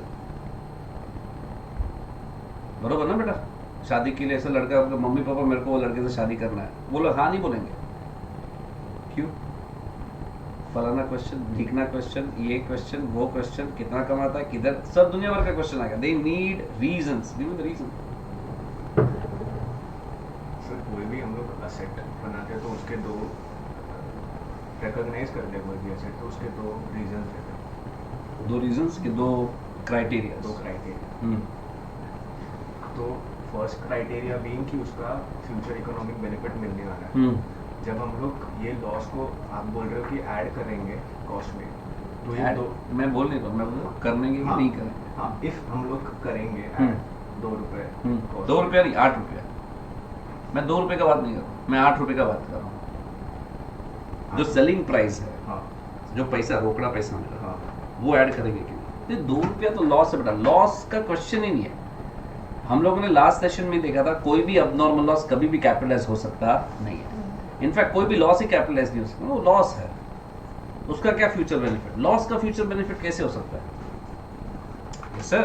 loss का बात नहीं है, 8 रुपया जो मिला उसका बात चल रहा है बेटा। 2 रुपये तो गया पी, छोड़ उसको। उसने क्या पूछा था, व्हाट्स योर नेम? रोशन हाँ, रोशन ने क्या पूछा था कि देखो हम लोग ने लास्ट टाइम क्या देखा था, वो ट्रायल रन का एग्जांपल था, 4 सेंटीमीटर 4.5 सेंटीमीटर का क्यूब, बराबर। वो जब बेचा था जो पैसा मिला था वो कॉस्ट ऑफ एसेट से माइनस किया था, तो ये जो बेच के पैसा मिला है वो ऐड होना चाहिए। That's what your question was, right? 8 रुपये का बात, सर माइनस होगा ना, तो माइनस क्यों रहेगा बता? रिकवरी है। किसका? हम लोग जो 40 रुपीज़ का ये खरीद रहे हैं, आई मीन 40 रुपीज़ का रिप्लेस कर रहे हैं हम लोग 40 रुपीज़ का पार्ट नया, तो फिर वो 40 में से 8 रुपया मेरे को 40 रुपीज में से तुझे कुछ रिकवरी नहीं मिला है, 10 रुपए तूने जो पहले इसका खर्चा किया था ना उसका रिकवरी। हाँ तो 40 को क्यों हाथ लगा रहा है? Because I sold it. 40 का तुझे रिकवरी कब मिलेगा? जब तू 40 वाला पार्ट बेचेगा ना। हाँ वैसे ये जो तेरे को 8 रुपया मिल रहा है, ये किसका रिकवरी है? ये उस पार्ट का ओरिजिनल कॉस्ट का रिकवरी है ना बेटा। तो तू 40 में क्यों एडजस्ट कर? पर वो 10 रुपए वाला असेट मैंने बेचा, इसलिए मैं 40 रुपए वाला खरीद रहा हूँ। नहीं, वो तो खराब हो गया था इसलिए। अगर स्क्रैप वैल्यू 0 रहेगा ये कुछ नहीं। तो लॉजिक कैसे है? तो दो अलग अलग चीजें तू मिक्स कर रहा है। स्क्रैप वैल्यू हो ना हो, मुझे रिप्लेस तो करना है क्योंकि मुझे मशीन चलाना है, तो वो तो ऐड हो जाएगा क्योंकि इसका 40 रुपीज़ का फ्यूचर बेनिफिट है। और ऐसे ये नहीं बोल सकता है कि 40 रुपीज़ में से 8 रुपया वापस मिला है, नहीं, वो उसका ओरिजिनल कॉस्ट में से 8 रुपया वापस मिला है। You will never do anything with it, like 8 rupees can not be added back. हम लोग ने ऑलरेडी असेट में से वो पार्ट निकाल दिया है, बरोबर है। अभी पहले तो माइनस नहीं हो सकता, वरना 2 बार माइनस होएगा। हाँ, पूरा 10 रुपीज़ माइनस हो चुका है, फिर वापस और 8 रुपीज़ माइनस करेगा, क्यों? तो माइनस तो नहीं आएगा। Again going back to the original trial run वाला एग्जाम्पल, उसमें क्या था, कॉस्ट जो था वो ऐड किया था और वो कॉस्ट का रिकवरी हुआ इसलिए एडजस्ट कर लिया। वो कॉस्ट मशीन के अंदर बैठा था जिसको हम लोग को एडजस्ट करने का था। यहाँ पे एग्जैक्टली उल्टा हो रहा है, यहाँ पे हमने कॉस्ट ऑलरेडी निकाल दिया है, वो पार्ट ही निकल चुका है और उसमें नया पार्ट जा चुका है। हम लोग ने 10 रुपया असेट के वैल्यू में से निकाल दिया, अभी उसको बेच के अगर पैसा आ रहा है तो what is the logic of adding back that 8 rupees to the cost of the asset? तो उसको फ्यूचर में डेप्रिशिएट करेंगे। Will you depreciate that 8 rupees in future? On what grounds? Are you getting it? अच्छा, फिर अगर आप बोलोगे नहीं ये 40 रुपीज का रिकवरी हुआ है, तो 40 रुपीज का जब एंड ऑफ द समझो आगे चल के उसको रिप्लेस करना पड़ा, या आगे चल के जब असेट बेचा और उसका पैसा मिला, तो मतलब एक ही 40 रुपए के ऊपर आपको, एक 40 के रुपए के असेट के ऊपर या पार्ट के ऊपर आपको 2 बार पैसा मिल रहा है। There is no logic to it, absolutely no logic. Don't do that, don't add 8 rupees to the cost, sorry to the carrying amount of the asset. वो पार्ट जा चुका है, उसका बाद में उसको जो करना है उसको करो, स्क्रैप करके उसको पैसा जो भी मिलेगा वो आपका या तो प्रॉफिट होएगा तो लॉस होएगा, वो डालो पीएनएल में, जो कैश मिला सो कैश मिला। Are getting it? चलो। चलो moving on. So what is the conclusion? That if there is a replacement part, okay, क्या चाहिए? Oh, पानी. Can you decrease the temperature? Do you have the remote? Good. Okay, so basically carrying amount of PPE add cost of new part minus carrying amount of old part. Are you understanding this much? Now same logic जो अभी इसके लिए discuss किया part के लिए is also applicable to something known as major inspection cost.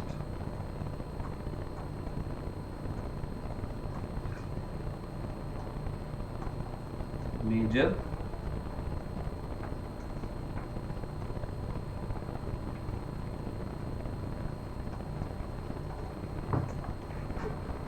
how does this major inspection cost work? It's almost like the part.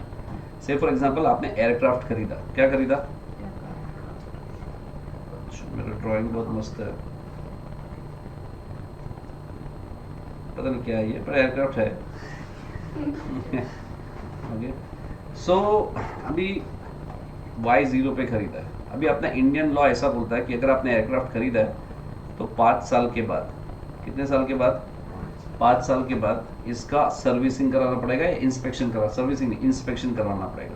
किसके पास से? Government of India के पास से. अगर इंस्पेक्शन नहीं कराओगे तो उसको उड़ाने का परमिशन मिलेगा नहीं. It's compulsory for you. Yes, law है, लीगल ऑब्लिगेशन है. तो हमने क्या किया, हम लोगों ने एयरक्राफ्ट खरीदा, 5 साल के बाद हमने इंस्पेक्शन का कॉस्ट इनकर कर दिया, 100 रुपया किया. तो क्या करेंगे, इंस्पेक्शन का बेनिफिट 5 साल तक है. कितने साल तक है? 5 साल. एवरी 5 इयर्स में करने का है. तो आज जो इंस्पेक्शन का खर्चा किया उसका बेनिफिट 5 साल तक होएगा. कब तक होएगा? ईयर 10 तक. 5वें साल में खर्चा किया ना, उसका बेनिफिट कब तक रहेगा? 10 साल तक रहेगा. तो इसको जब मैं डेप्रिशिएट करेगा तो ये 100 रुपए को 5 साल में डेप्रिशिएट करेगा. फर्स्ट ईयर में कितना राइट ऑफ करेंगे? 20 रुपीज. और एक सेकेंड ईयर में कितना करेंगे? 20 rupees.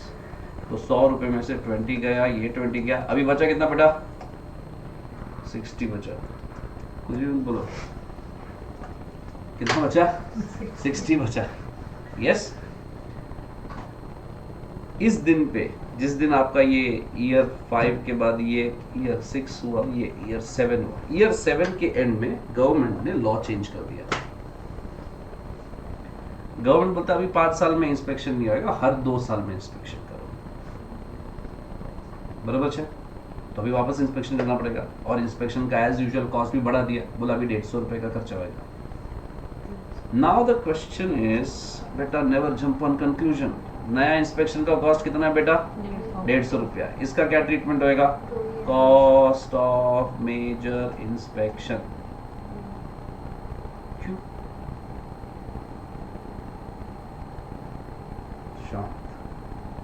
You are jumping ahead and I am digging graves of student, so you will jump and fall in one of the graves, then I'll bury you and put a cross.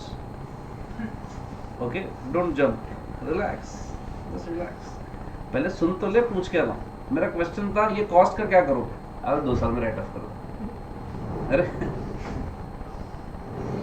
अभी तो खरीदा है, right of बाद में करेंगे, पहले खरीदने के टाइम का एंट्री तो बताओ. आप सीधा उसको 2 साल में राइट ऑफ करना निकलेगा. क्या करोगे? Will it be added to the cost of the asset? Yes, it's a future, it's a capital expenditure. This will be added to the carrying amount of the asset. Add to the carrying amount of asset. उसका problem नहीं है. लेकिन दूसरा problem है, ये 60 rupees is also included in the carrying amount of the asset. हमको तो लगा था ना 20 रुपया करके 5 साल में बेनिफिट मिलेगा. हम लोग को बेनिफिट सिर्फ 40 रुपए का मिला. 60 रुपीज का बेनिफिट अभी भी मिला नहीं है, और वो अभी भी कैरिंग अमाउंट में घुस के बैठा है. तो क्या करूँ उसको? रहने दो कि निकाल दो? जैसे वो ओल्ड पार्ट को निकाला था या ओल्ड पार्ट के कैरिंग अमाउंट को निकाला था, आपको नहीं लगता है कि इंस्पेक्शन कॉस्ट जो 60 रुपीज है इसको भी निकालना पड़ेगा? क्योंकि इसका भी अभी फ्यूचर बेनिफिट नहीं है. अभी 150 रुपए का 2 साल तक बेनिफिट मिलेगा. ये 60 रुपीज जो आपने last time inspection cost incur किया था उसका कोई फ्यूचर में बेनिफिट नहीं है, नहीं। तो असेट में रहने दो कि निकाल दो, निकाल निकाल दो. So cost of major inspection will be added to the carrying amount of the asset as well as the carrying amount of old major inspection will be derecognised, will be removed from the value of the asset. तो जैसे part के लिए किया वैसे ही inspection के लिए करना है. नए पार्ट का कॉस्ट ऐड किया था, नया cost of major inspection add किया. पुराने पार्ट का कैरिंग अमाउंट निकाला था, पुराने मेजर इंस्पेक्शन का कैरिंग अमाउंट निकाल दिया. फर्क क्या है? वो टैंजिबल था, ये intangible, but treatment remains the same. And the standard ने ऐसा एक लैंग्वेज यूज किया, मेजर इंस्पेक्शन बोला है. मेजर मतलब कोई भी फालतू चिंदी इमटेरियल इंस्पेक्शन रहेगा वो सब करने का नहीं, उसके लिए ये लॉजिक एप्लीकेबल नहीं है. कोई वैल्यू वाइज बहुत बड़ा अमाउंट रहेगा इन्वॉल्व तो ही ये ट्रीटमेंट एप्लीकेबल है. हर छोटा मोटा इंस्पेक्शन के लिए ये लॉजिक बैठने वाला नहीं है. So this is for replacement part and then comes carrying amount of PPE plus cost of new new part.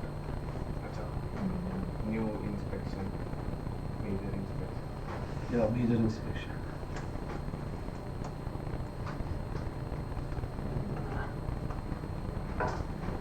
Then less what?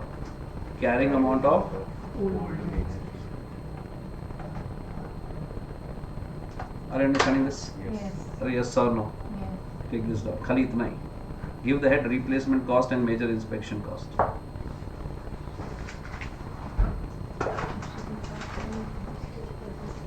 सम के बाद अच्छा ये बाकी है क्या? तो ये देखो ये जरूरी है. Okay sir. Just give this head. सब एंटी लिखना है. इम्पेयरमेंट कॉपी किया क्या? इम्पेयरमेंट का खाली ये फॉर्मूला कॉपी करना. Impairment loss is equal to carrying amount minus recoverable amount and specifically the term, that term is that most critical of all. Which one? Recoverable amount. Scroll करो. Give the head replacement cost and major inspection cost and then just copy this.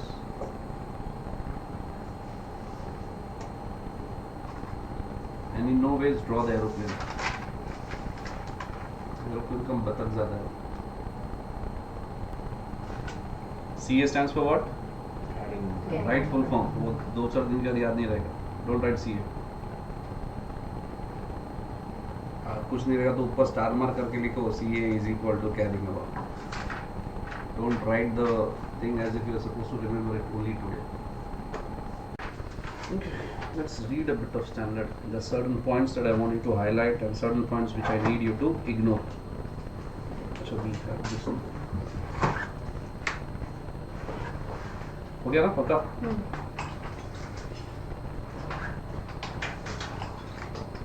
What's the page? 16. 16.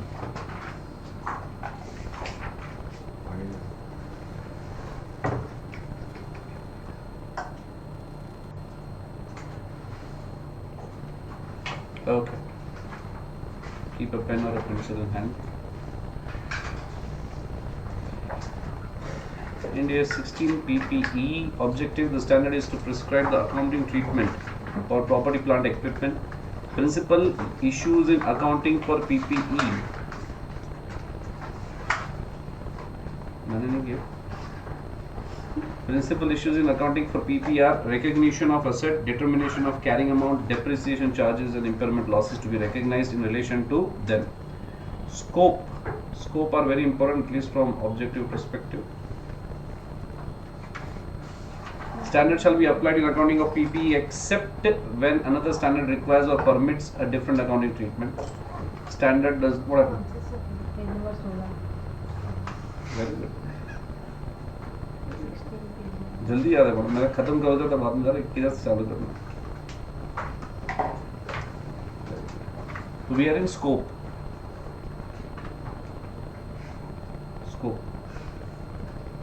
The standard does not apply. Wow. And no. Okay. Standard does not apply to PP classified as held for sale in accordance with 105. So अगर इसका accounting, इसका measurement 105 के हिसाब से होता है तो ये standard applicable नहीं है. You don't have 105, so it's okay. Biological asset related to agriculture activity other than underline other than bearer plants. मतलब bearer plants को क्या applicable है?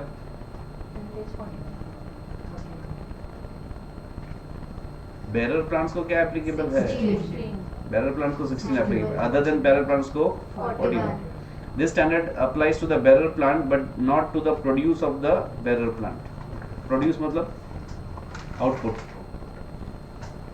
Recognition, measurement of exploration and evaluation of 106, again not our standard. Mineral rights, mineral reserves like oil, natural gas, non-regenerative resources. However, this standard applies to the property, plant, equipment used to develop or maintain the assets described in B and D. What does this mean? Say for example, आप लोग है ना teak trees grow कर रहे हो. क्या grow कर रहे हो बेटा? Teak trees. तो क्या teak trees को 16 applicable है? नहीं 16 इज नॉट एप्लीकेबल, बराबर है. लेकिन इनको उगाने के लिए, आपका बिजनेस करने के लिए, इसका सब डेटा मेंटेन करने के लिए आपने कंप्यूटर खरीदा है, आपने एक व्हीकल खरीदा है, आपके पास कुछ मशीन्स है, बराबर है. ये सब को पीपी एप्लीकेबल है क्या? हाँ, खाली ट्री को एप्लीकेबल नहीं है. बाकी ये ट्री को मेंटेन करने के लिए, बिजनेस करने के लिए जितना भी पीपी लगेगा सबको 16 इज एप्लीकेबल है, बट ट्री को एप्लीकेबल नहीं है. Am I clear? और इसी की जगह पे अगर आप मैंगो ट्रीज उगाते हो तो मैंगो ट्रीज को भी 16 एप्लीकेबल है. Are you understanding this? Yes, sir. Okay, so please take a note of that. That is important. आप भी करो. हाँ, मेरा एग्जाम्स नहीं है. बोलो. Exploration and evaluation assets. You got a right to extract certain items from the earth. Let's say some oil or some kind of thing. Yes. तो exactly किधर से आप खोदना शुरू करोगे उसके पहले एक बहुत क्या बोलते हैं उसको डिटेल प्रोसीजर फॉलो किया जाता है. They will do the test drilling in lot of different places. तो जब तक एक्चुअली कहाँ पे डिगिंग करना है तुमको नहीं पता चलता, ओके, तब तक जितना भी वो एक्टिविटी या वो एक्सप्लोरेशन रिलेटेड असेट्स है ना, वो एक अलग कैटेगरी में बैलेंस शीट में दिखाया जाता है जिसको बोला जाता है एक्सप्लोरेशन इवोल्यूशन असेट्स. रहता है उसके अंदर वही है, ड्रिल मशीन्स का, may be vehicles, may be truck, something like that, equipment. पर उसका एक अलग कैटेगरी बनता है, उसका एक अलग ट्रीटमेंट होता है, वो जो सिखाया जाता है 106 में. Okay, but then 16 is not per se applicable. जब तक वो ये हेड के अंदर रहता है ना तब तक 16 एप्लीकेबल नहीं होता. एक बार तुमको मालूम पड़ गया अभी काम चालू करने का, तभी फिर 16 अप्लाई होना शुरू हो जाएगा. Okay, but then there is lot of other things also in 106. Is a very detail process कि क्या होगा, कब से ये पीरियड चालू होगा, कब खत्म होगा, क्या क्या इन्वॉल्व है. Lot of things are there. Let's not get into that. Very industry specific. Whenever you are doing a course, whether it's a CA, CMA, CS, तुम लोग जो अकाउंटिंग स्टैंडर्ड सीखते हो या इंडेक्स सीखते हो वो हमेशा जनरलाइज्ड होता है.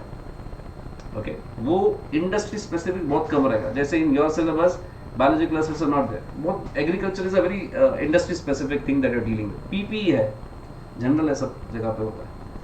That kind of approach is always there, except in CA. CA में हम लोग थोड़ा बहुत स्टैंडर्ड्स रखते हैं इंडस्ट्री स्पेसिफिक, बिकॉज उनका वो प्रायोरिटी है. अकाउंट्स अपना प्रायोरिटी कॉस्टिंग है. Okay.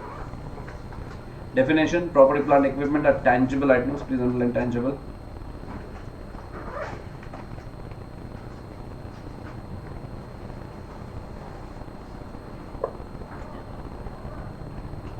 आप लोग अंडरलाइन करो, चलेगा. Tangible. Highlight. तेरा किधर है? मेरे घर की जिंदगी. Tangible items that are held for use in production, supply of goods or services or rental to others or administrative purposes. Yes sir. Administrative का मतलब हमने डिस्कस किया था. It should be understood as a business as a whole. And if you understand, if they are held for production or supply of goods or services, then obviously they are not held for resale. Not for resale. Are expected to be used for during more than one period.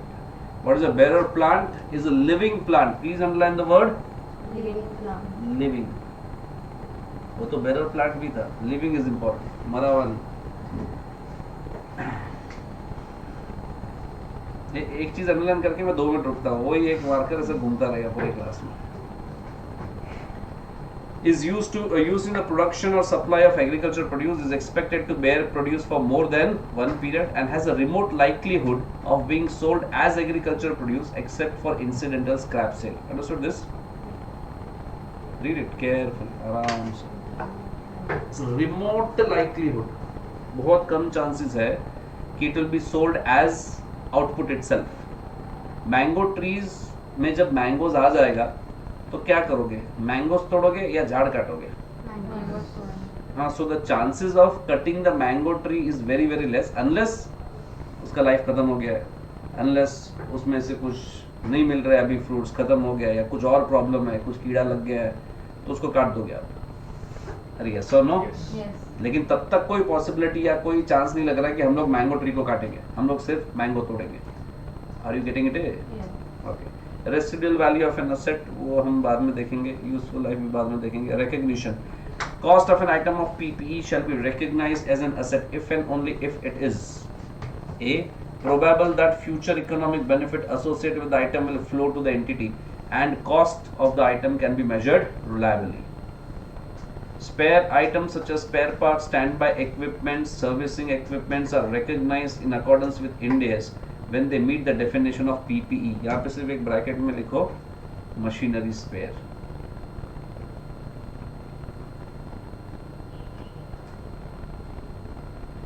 Machinery spare are treated as a part of PPE.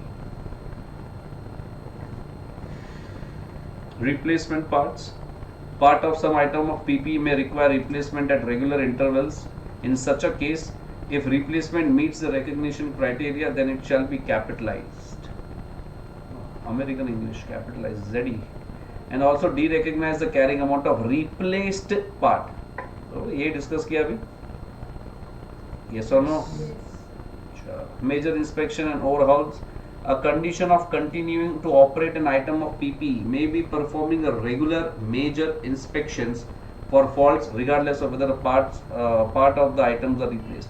When major inspection is performed, its cost is recognized in the carrying amount of item of PPE as replacement is if the recognition criteria are satisfied.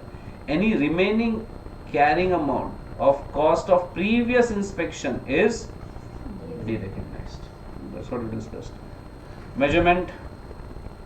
Initial recognition time measurement कैसे करोगे? PPE that qualifies for recognition as an asset should be initially measured at its cost.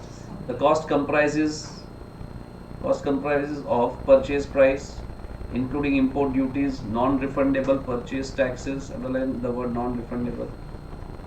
After deducting trade discount, okay, any cost directly attributable to bringing the asset to the location and the condition necessary for it to be capable of operating in a manner intended by the management. तो हम लोग इसको कैसे simplified version में बोलते हैं? All the expenses incurred till the asset is not ready for its intended use. Initial estimate, under star mark this or do something, this is important. Initial estimate of cost of dismantling and removing the item and restoring the site on which it was located. Some operations may occur before or during the construction or development activities, but may not necessary to bring the item to the intended location and condition.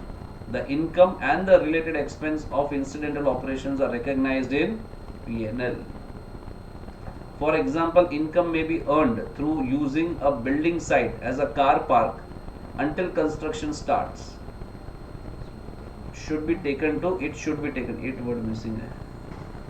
It should be taken to P&L. हम लोगों ने क्या example लिया था? Land, शादी को दिया गया. वही ऑलमोस्ट वही हो गया. Are you getting it? Cost of self-constructed asset is determined using the same principles as for inventory. Payment deferred beyond normal credit terms. In this case, the cost of the item of PP is the cash price equivalent at the recognition date. If payment is deferred beyond normal credit terms, the difference between the cash price equivalent and the total payment is recognized as interest over the period of credit. Okay. Unless the interest is capitalise as per index 3, वो जाने दो, अपने को index 3 भी नहीं है, index 3 है शायद, नहीं है, चेक करो इंडेक्स इंडेक्स कौन सा? 23 Correct. Borrowing cost 35. जब आएगा तब देखेंगे। Exchange of asset, following value should be considered in the order of priority. Please underline or highlight order of Priority. priority. Fair value of asset given up, fair value of asset acquired. If fair value is not determinable, then the carrying amount of the asset given up. Carrying amount of the asset. एक काम करो, ये वाला bracket को cancel करो।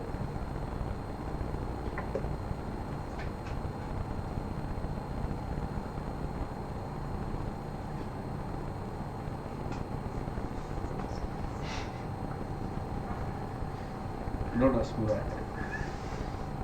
You know the reason? ये इसको बोला, क्या? इसने बनाया है। इसने बनाया है। Yeah, if something goes wrong, he used to make right. I didn't make.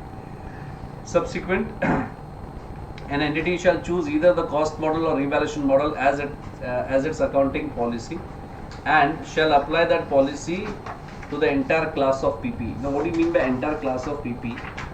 ये जो हमने डिस्कस किया था ना कि इधर रिवैल मॉडल फॉलो करो या तो कॉस्ट मॉडल फॉलो करो, ये ऑप्शन किसी एक एक इंडिविजुअल असेट के लिए एप्लीकेबल नहीं होता है, ग्रुप ऑफ असेट के लिए होता है। क्लास ऑफ असेट मतलब ग्रुप ऑफ असेट। समझो अभी ये क्लासरूम में जितना भी बेंच है, तो ऐसा नहीं कर सकता मैं कि ये जो बेंच है वो मैं कॉस्ट मॉडल के लिए फॉलो करेगा, ये बेंच के लिए मैं रिवैल मॉडल फॉलो करेगा, ऐसा नहीं हो सकता। मेरे बिजनेस में जितना भी फर्नीचर है ना, सबके लिए कोई एक मॉडल ही मुझे फॉलो करना पड़ेगा। I cannot have different models for the similar kind of asset. I will have to have one model for all the similar kind of assets.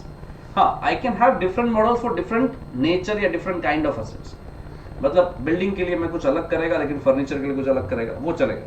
लेकिन फर्नीचर में ही किसी फर्नीचर के लिए ऐसा, किसी फर्नीचर के लिए वैसा, definitely that is not allowed.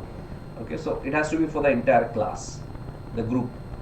Cost model, after recognition of as an asset, shall be carried at its cost less accumulated depreciation, less accumulated impairment, loss. Yeah, losses. Revaluation model, fair value less accumulated depreciation, less accumulated impairment, loss. Please underline that. Highlight.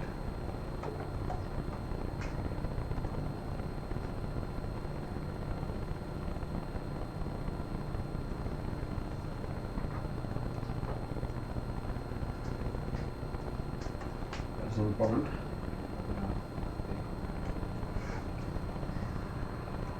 When an item of PP is revalued, entire class of PP to which it belongs is revalued. Depreciation, this is new, derecognition, disclosures. Good. Let's go for sum number 2.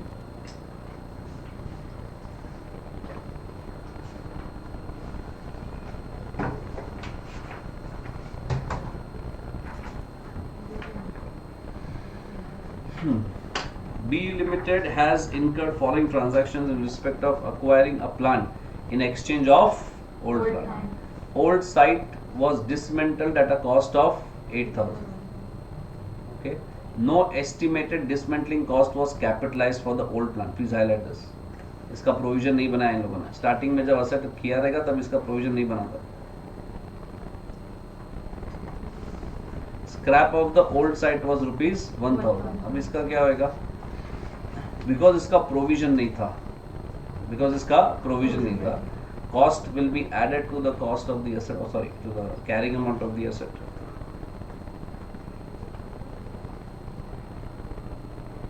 This will be reduced from the carrying amount of the asset. In short, ये दोनों का net effect अगर देखा जाए, this is going to affect your profit or loss on sale. ये तो ठीक है, एक्सचेंज वाला है, नहीं देखा तो ultimately it affects the P&L, क्योंकि देखो आज ही खर्चा है, आज ही बेच के खत्म करना है। Nothing great. Okay,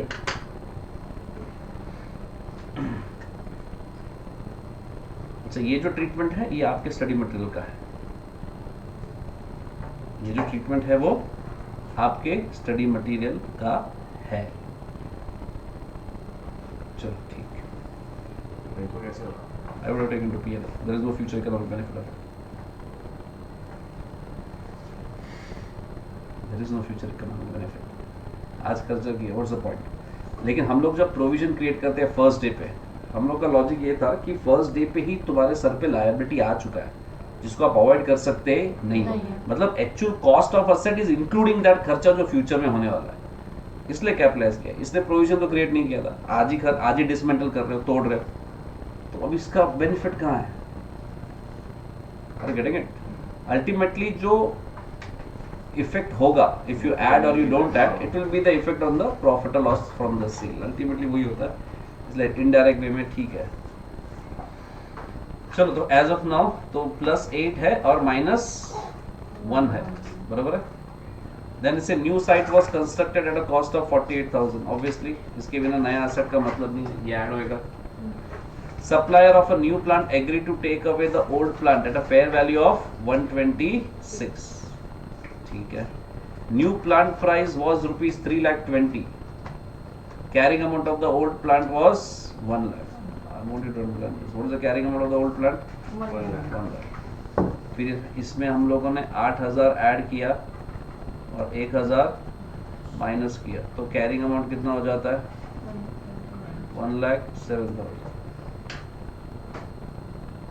The present value estimate of dismantling the site is 16,000. Obviously,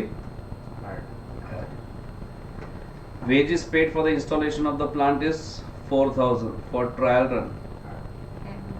Wages paid for installation of the plant 4,000. अच्छा ठीक। For trial run 1,600. दोनों add. Freight paid. GST applies on supply of plant 18%, interest rate and freight 18%.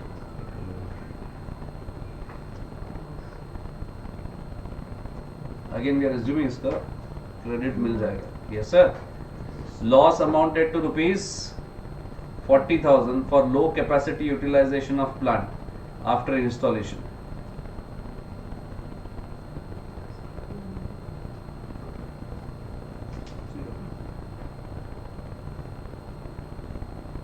Don't look at me. Say again, loss amounted to rupees 40,000 for low capacity utilization of the plant. काय करना? What is to be done? Why not capitalize? After installation. No, that's fine. Because of this word. हाँ? Future economic benefit कुछ नहीं है। Loss का तो ऐसे भी नहीं हो सकता। Okay, ignore. 10,000 was paid as cost of launching the product to produce, launching the product to be produced from the plant. अच्छा okay. ये तो इम्पोर्टेंट। हाँ तो प्रमोशन वर्ड कहाँ यूज किया? लॉन्च यूज किया, प्रमोशन कहाँ यूज किया? प्रमोशन तो मेरा भी नहीं हुआ इतने साल। प्लांट तो इंटेंडेड यूज के लिए रेडी है। हाँ नहीं होता, प्रोड्यूस कर रहा है।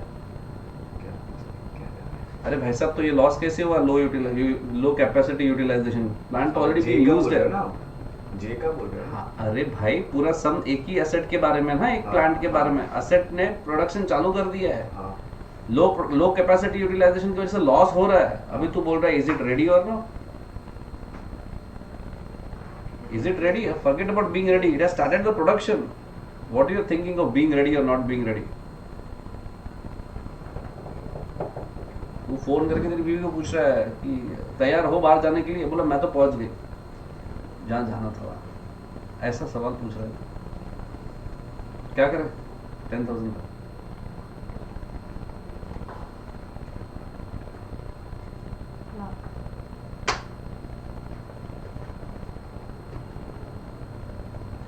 never base your answer on any one word used in the question. Don't do that mistake. I can create sums where I'll use the same word but the treatment will be other way around. I'll create a situation and use a different sort of a word, तो treatment घूम जाएगा। Don't go by the word. After है, before है, समझना खर्चा क्या है। अभी मशीन बनाया है, उसमें से जो आउटपुट निकलेगा वो आउटपुट बेचने के लिए तुम लोग एडवर्टाइजमेंट कर रहे हो। कहाँ कैसे ऐड करूँ, किस हिसाब से? Is this cost incurred to make the asset ready for its intended use? No, ignore. Loss, is it the loss incurred to make the asset ready for its intended use? No, ignore. Is GST paid with refund or without refund? Yes, it's with refund, so it's not a cost at all, so ignore. Forget about what is written. Understand the nature. Understand the nature के हिसाब से. Okay, certain times things may become confusing. चलो, I wanted to do this some at home and show it to me. जैसा हमने discuss किया है वैसा. ये 8,000 आप ऐड करोगे, 1,000 माइनस करोगे, 1,07,000. Okay, try to do it. Try to get the cost of the new plant based on what we have learned. Okay, so that's all for the day. Thank you.